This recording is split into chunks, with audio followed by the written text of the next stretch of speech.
Hey guys, Insomnia here with some more AFK Arena. Today we're back on the pay to win account and we are going to be looking at boss formations for the Abyssal Expedition. So as we know in the Abyssal Expedition, we are all the way to the boss. Most people are approaching the boss or at the boss.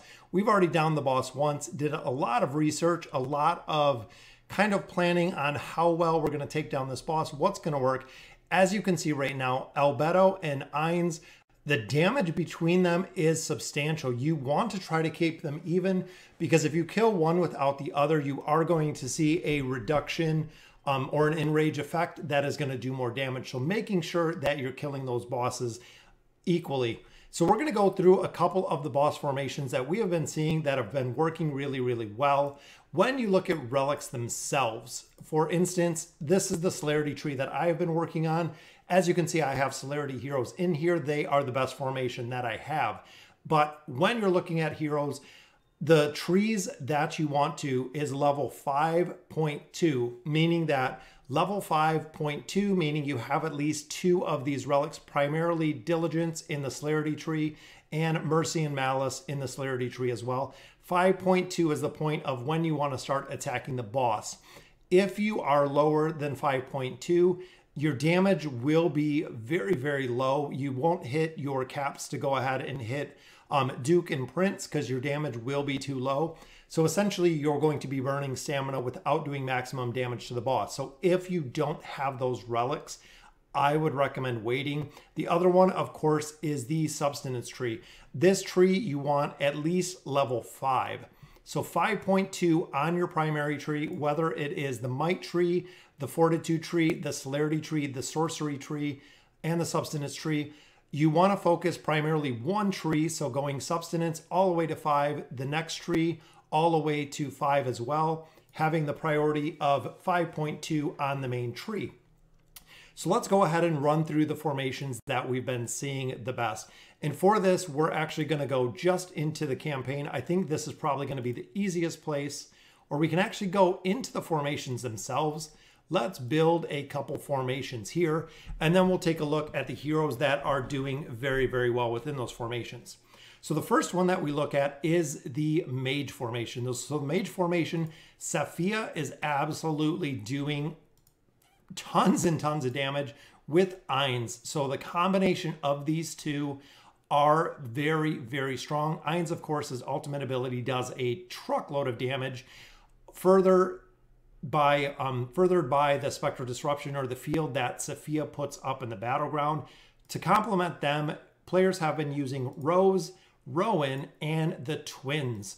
So looking at this specific team comp, this is a team comp where the heroes, even if you put them up front, are supported by 3 heroes in the back. Again, that is going to be your level 5 tree. Sorcery tree in this case would be 5.2 for the heroes to be completely maxed out. I don't have the ideal relics on them, but I'm not using the sorcery tree.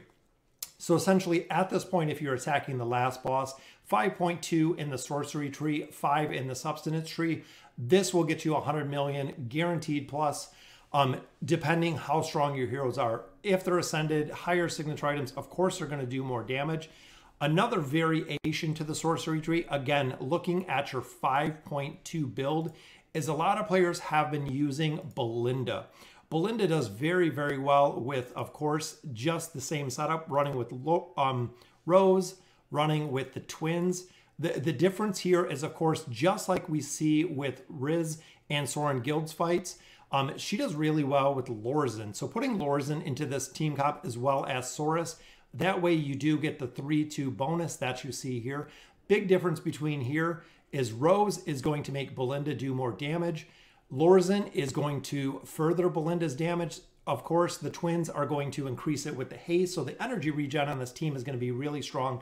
You're relying on Belinda to alt, over and over. Saurus is in this competition or in this comp because of the heal that he brings at his plus 30. Not only does he do a significant amount of damage, he can tank with no problem with the heroes that you're fighting, but he brings the heal at a plus 30 signature item, which is very, very important when you're running the sorcery tree. The other hero that we've also seen in this team comp is Satrana. Satrana seems like she has been doing a significant amount of damage even by herself. In a mage tree, being a mage class, she has been doing a significant amount of damage, which I'm very, very impressed. She's been actually topping the meters in a lot of different formations, but a lot of people do not have her built with furniture and do not have signature item leveled up. So if you're running Satrina in a 5.2 sorcery tree, go ahead, try her out in the formation. I would even try her with Rose and Lorzen to further increase the amount of damage she's doing, which would be a pretty good combination. So the second tree we're going to look at is the Warrior tree. The Warrior tree stays pretty specific to what we've used before. Saurus, of course, with the new relic, does really, really well. Coupled with Ainz, this was always the boss-killing team comp that players were using. So, of course, we have this two absolute boss-killing powerhouses with Warwick in this combination. And interesting enough, this combination uses Rain, which we've seen in a lot of combinations, as well as the twins. So essentially, Ainz will go in the first position, ideally taking damage to boost his attack. But you're running 3 warriors, and remember, this, just like the other trees, 5.2 in the warrior tree, it's what you want to have. 5 in the substance tree, which both of these heroes belong to, building your might tree and pushing your might heroes. This is a really, really strong team. We've seen a couple million damage coming out of this team composition, which has been very, very good. If you don't have Rain in there, you can swap out Rose. She is kind of a substitute. Rain seems like she is doing more damage, especially with furniture because of her 30% bonus, but Rose will still do significant damage there as well. The next one we look at is Ainz and Saurus and Wukong. So Wukong, as we know, when he breaks into adds, multiple adds can do a lot of damage. And then again, they go with Rose and the twins. So again, combination, 3 warriors, 2 support heroes, 2 substance heroes, running that 3-2 combination again that we like to see.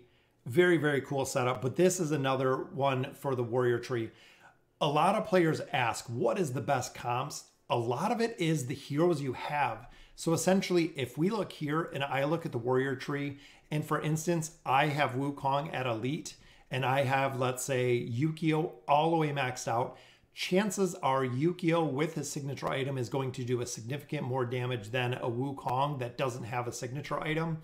So really, a lot of it is dependent on the heroes you have, but that will do it for the warrior tree, which brings us to my favorite, the one that I absolutely run, is the celerity tree. So as we know, Cecilia has done absolutely phenomenal, but the biggest hero in the celerity tree that we have seen pull massive, massive damage is Drez. Drez has been doing insane amount of damage, almost doing 100 million plus by himself with lower celerity branches, and he does shield himself, which is very good. Running with his team comp as well, of course, the twins, Leica, very strong because she gives the 25% defense reduction. And then, of course, Rowan is the combination here. So essentially, if you're running Rowan in the middle, you have your 3 celerity classes, which do a lot of damage. Cecilia allows some of the damage mitigation that Drez will take, as well as Drez's shield. Rowan for support, as always, and the ultimate abilities. The twins, the haste is vital. This is why I've said so many events, so many times, go ahead and build the twins. Their utility is absolutely through the roof for the bosses, for the Twisted Essence, for the Abyssal Expedition. A lot of the campaign stages require the twins, which you have to have built. This is a very, very strong celerity combination that we have seen performing very well. Other kind of variation of this has been dropping out Leica and actually putting in Iran. Iran has been a variation here, as well as running, interesting enough, running the twins with Rose. So essentially in this combination, Rose follows either Iran, which can maximize the damage with his tornadoes, or I've seen Rose follow Cecilia quite a few times, again, running 3 celerity heroes, 2 of our substance heroes, which again, having the 5.2 tree minimum for the celerity heroes and having the level 5 substance tree built as well. Which brings us to the final and most interesting tree, which is the tanking tree. So who would have thought that the tanking tree would do well? But we have really seen a breakout in the tanking tree with combinations of a couple heroes. So the first one we look at is Grez with Daemon. This combination, Grez to go ahead and continuously bring up minions. Daemon does an insane amount of damage, coupled with the twins, of course, increasing his attack speed. We have also seen that coupled with Rain.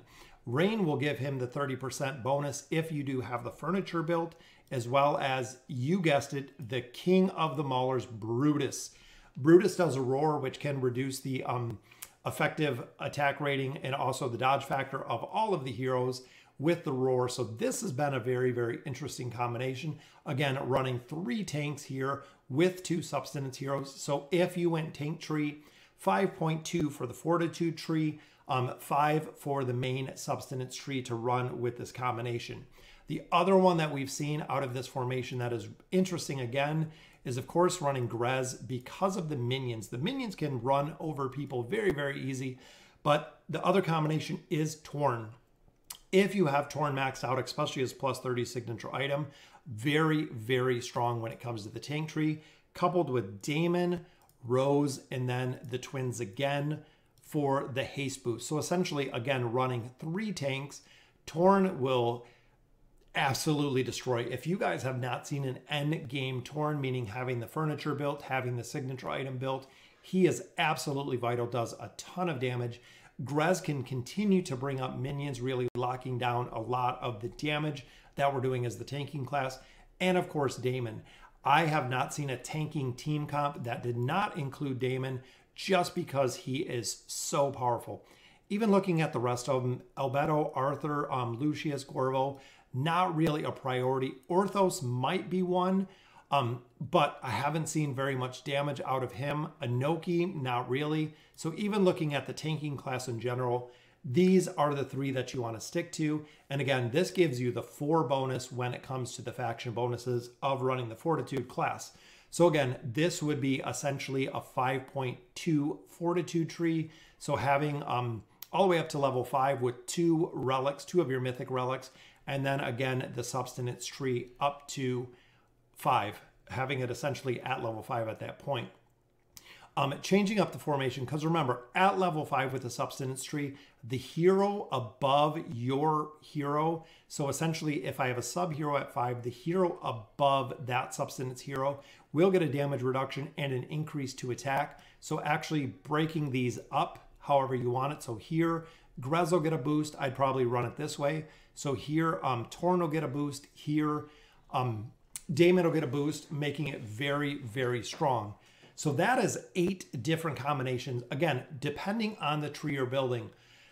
One of the things with the Abyssal Expedition is you have to have players building both, essentially both trees. You have to have players building the sorcery tree on one side. You have to have players building the celerity tree or the might tree on the other side, because one or the other takes less damage. As you can see here, about a 10 million, about a 10 million even gap, because we're doing a lot more damage on Ainz due to the warrior trees and due to the celerity trees, and a lot less damage on Albedo, because not as many heroes or not as many players are running the sorcery tree. Sorcery tree will absolutely burn Albedo down, but players have to run sorcery and have to build that sorcery tree when it comes in here. So essentially, like I said, if you're running 5.2, even 5.3 sorcery tree, you will be able to do a ton of damage on Albedo very, very quickly to actually burn the boss down, which is what you need.